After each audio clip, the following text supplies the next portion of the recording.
Hi everybody, it's Lace, and R50 has been here for almost a week. Now, I didn't get a chance to extensively test it while on QA, so I'm perhaps a bit behind on talking about the new refining skills.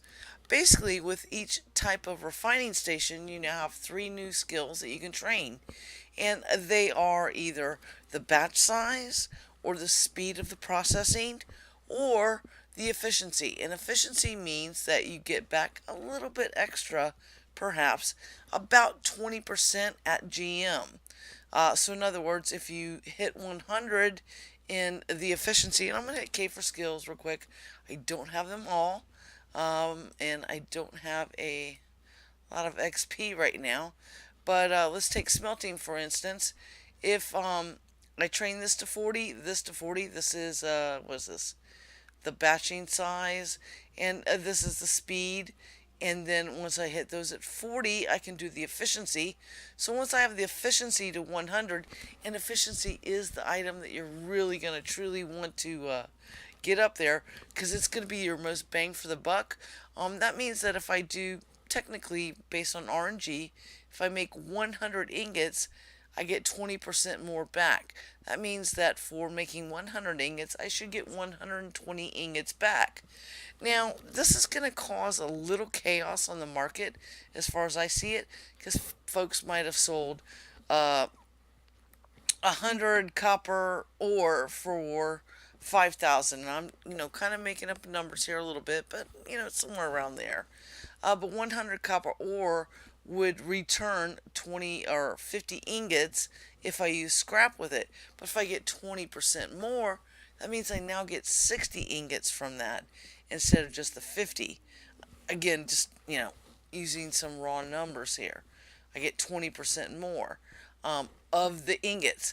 Now, if I take those ingots, those 50 or 60 ingots that I got back, assuming I, hit 100 in there, if I make bronze ingots from those 60, again, my chances are 20% more. So this means that I can make more bronze ingots or more meteoric or constantine or white iron or whatever. However, it means I cannot make more bindings. I cannot make more sheets. I cannot make more coils of whatever type of wire that I'm trying to make. So the efficiency only extends to ingots. Now I feel like extending the efficiency to, let's say, the bindings and stuff might be a little bit overpowered. So I won't advocate for that. But what I'd love to see is that these two skills, the speed and the batching size, would be applied to, let's say, making bindings or sheets or coils. That'd be hugely helpful, even more than we've already gotten. Now, folks are going to say, oh my God, you just got something and you want more? Well, of course we do. Um, but again, I'm not asking for the efficiency to extend. I almost would love it to be station based. So if I'm on a smelting station, I always get a speed increase and I always get a batch size increase, regardless of what I'm making. Efficiency only applying to the base material, like an ingot or something. I'm okay with that. I'd love if it went to a binding or a coil, but then you get into problems because, let's say, the bindings are made over here and the coils are made over here, so that's a disparity between the two stations. So I'm fine for efficiency not applying. But if anything that I make on this particular station where I trained up the batch size or the speed, I'd love for it to apply on everything I did on that station. Again, that's not how it is. Don't know it'll ever be. But I have posted on this on the forums, or I posted a question, I believe, maybe for the next post-mortem. Again, we got something really great, and I don't want to go, but could we have more? But I am going, can we have more? One of the other things to take note here, we try to thematically, oops, got that little pop-up. We try to thematically do our POT and our crafting pavilion based on stuff. And right now you'll see all these Valentine's cards. These are actually all 2017 Valentine's cards that residents and just friends and stuff, and folks that just wanted to fill one out, filled them out. There's a lot of Valentine cards that were to the devs and things like that. So if you weren't around last year to come read them all, I don't know. I'm just gonna pick. Let's pick out this random one here. I'm gonna have to hit F9. Oops, not F9. Sorry. There we go. This said, to all the lovers of Novia, I love this shit. Happy Valentine's Day last. Oh, so that'd be from Lazarus Long, because that's his tagline. So I just randomly picked one from Lazarus Long, and so you can come around and read them. Some, like I said, some are to individuals, some are to devs, some are to the public in general. So feel free to come along and read the Valentine's cards that we have laid out here.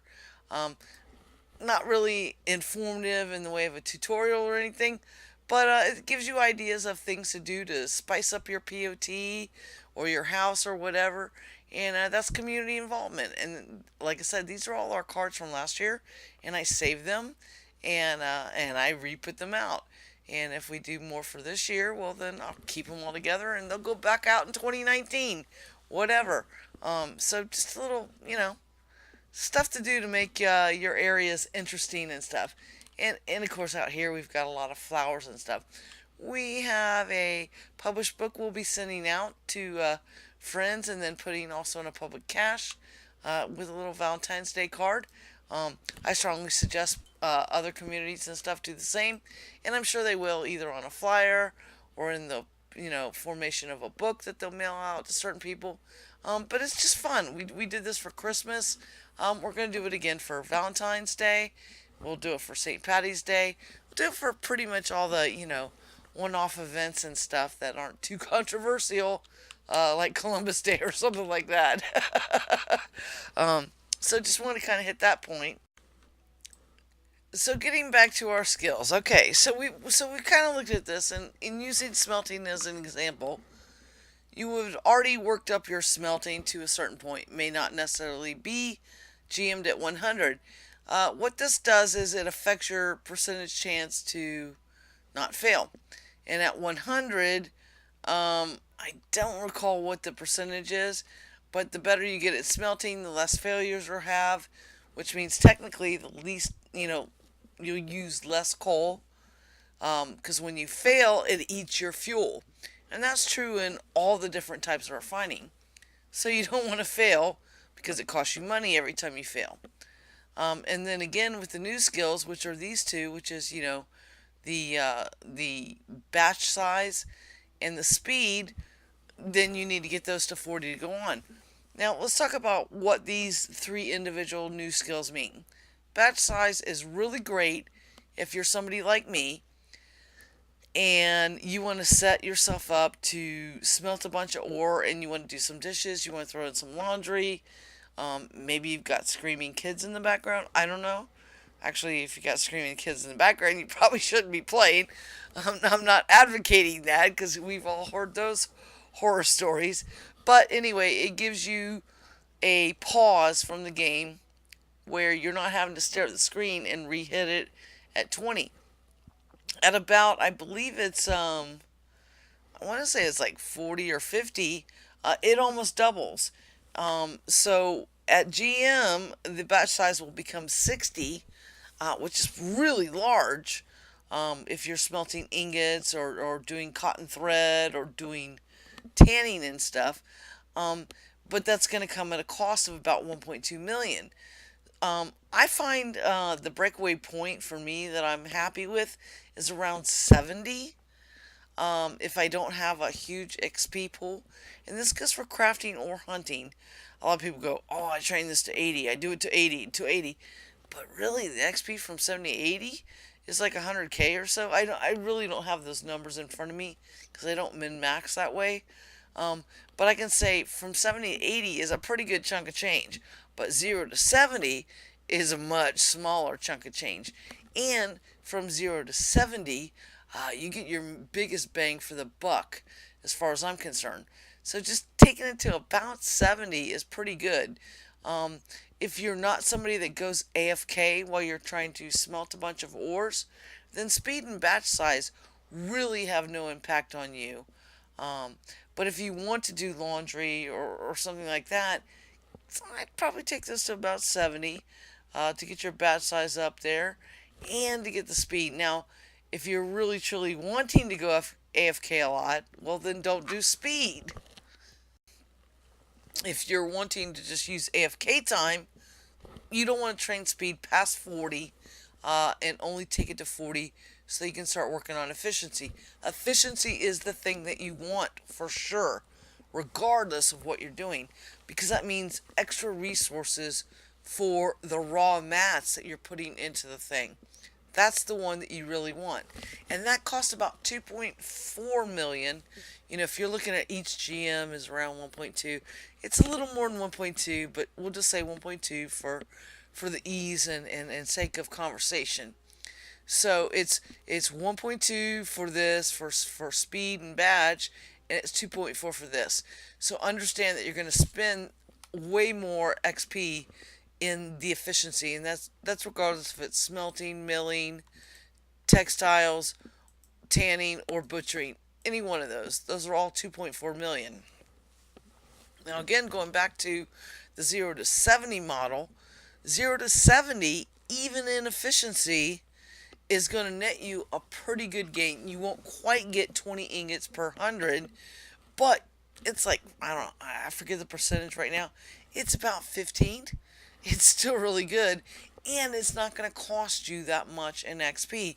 So one of the things that I find with crafters is, we can't earn XP quite as fast as the hunters, and so we have to be a little picky on what we're going to GM and stuff.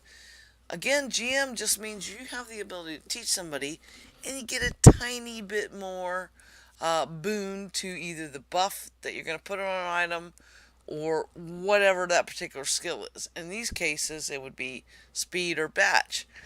Not hugely important. Efficiency, very important. So if I'm a player and let's say my pool is only about 500k like it's looking at right now, I would take 40 on my smelting. If I do a lot of crafting, I do my milling up. I do probably my textiles up.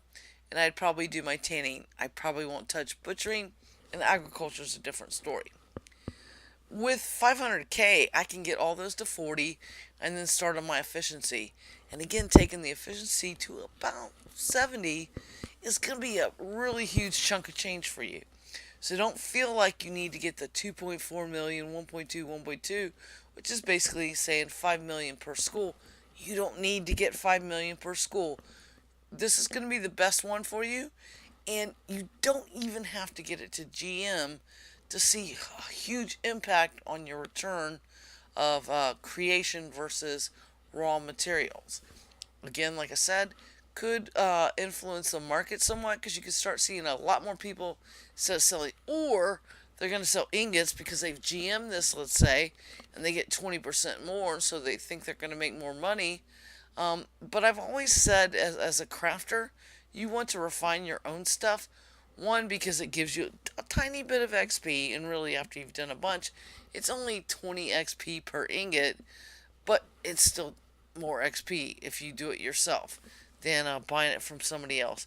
And then two, if you're buying it from somebody else, maybe they're really good at refining, and they're making a profit off their, GM of the efficiency, and you'll feel like the price is good, but really they're making bank on this. I'm not saying that everybody should refine it to try to make bank. You're going to find people that do it both ways. Just really understand that each combine costs 6 gold, which is for the piece of coal to make it, and there's sometimes failures if you don't have this bumped up, and then yeah, if they've bumped that up, if they've bumped up their efficiency, they're getting 20% more. And so you're going to see some price fluctuations between ore and processed ingots. I don't know. I don't like to buy processed ingots. That's just me. There's a lot of folks that believe heavily in processed stuff because it meant it took less time. But for me, I'd rather do it myself because that means I got the XP doing it. That's all just going to depend on your personal philosophy of crafting. So one of the things I want to re-hit on is with less than a million, probably again not a min-maxer, not certain on these numbers, but I can get every single one of these 5 new skills: butchery, smelting, milling, textiles, tanning. I can get all 3 of the new skills in all 5 of the schools to 40, and of course you need the 40 and the 2 to get open this up and then do it. And I'll turn things off and on. I'd probably leave all these at 40 and then try to bump this one up to 70 in each one of the 5 schools. Then look at my XP pool, see where I'm at, and of course this also is reliant on the amount of materials you have to refine. Because remember, the bigger my XP pool is, the more XP is sucked into each combine, which means it levels faster. And again, with crafting mentoring, if I'm mentoring under somebody, it sucks in more XP, which again means that it's less combines to level it up. And most people think, well, that's only good for enchanting or masterworking or whatever. But truly, the faster I can get my efficiency up, that means the more extra stuff I might get. So, mentoring under folks like that is a good idea. Until you get it to, it doesn't have to. You don't have to go to GM. Just mentoring, get it to a point you're comfortable with, and your XP pool allows you, based on whatever your focus is. These are going to be good things. Again, it's really not going to take that much to get to 70. So don't feel like you need to have the 5 million per school, which is basically for GM in each one of those. You can get that over time. Relax. Take it easy. It's not a big deal. There's not huge things to gain from these items. And you're only probably not even going to want to GM half of them because it doesn't fit your playstyle. You are going to want to do the efficiency. That's the big one. You're going to want that because it's just free mats. But the other two, the speed, the efficiency, not so good. Now, and like I said at the beginning of the video, I wish that the batch size affected anything I did on that table, but it doesn't right now. And since it doesn't, it's not that great of a skill. It's nice to help you do laundry, but it's not required. Actually, none of these are required. Nothing's required. But efficiency, oh yeah, you want that one. So anyway, I hope this kind of sets the tone for how these skills are, their importance, at least in my humble opinion, and why you don't really need to GM them, and why you can be super effective without GMing them. You don't need to go out and get 25 million XP or anything like that. With 1 million XP, you can be very, very effective and be very happy. Take care, everybody. Happy hunting and be safe.